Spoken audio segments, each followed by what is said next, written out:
ইসলামী আন্দোলন বাংলাদেশে নায়েবে আমিরুল মুজাহিদিন আলহাজ হজরত মাওলানা মুফতি সৈয়দ মোহাম্মদ ফৈজুল করিম শাইখের চরমোনাই তার একমাত্র সন্তান মাওলানা ফজলুল করিম মুজাহিদ, তার একমাত্র এই যে সন্তান আপনারা দেখতে পারতেছেন ছবির ভিতরে, তার সন্তান বিবাহর অনুষ্ঠানে অন্য অন্য ওলামায়ে কেরাম, সব দলের নেতাকর্মী এবং অন্য দলের মানুষগুলো সবাই হাজির হয়েছে ফজলুল করিম মুজাহিদের বিবাহর অনুষ্ঠানে। তাই সো গাইস, আপনারা এখন দেখতেই পারতেছেন অন্য অন্য আলেমরা, সব রকম আলেমরা এখন আমাদের এখানে উপস্থিত ফজলুল করিম মুজাহিদের বিবাহতে। তো আলহামদুলিল্লাহ, সব দলের নেতাকর্মীরা, সব দলের আলেমরা,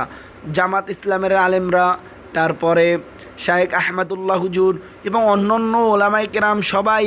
কলম হুজুরের বিবাহতে আসছেন। তারপর হুজুর দেখিয়ে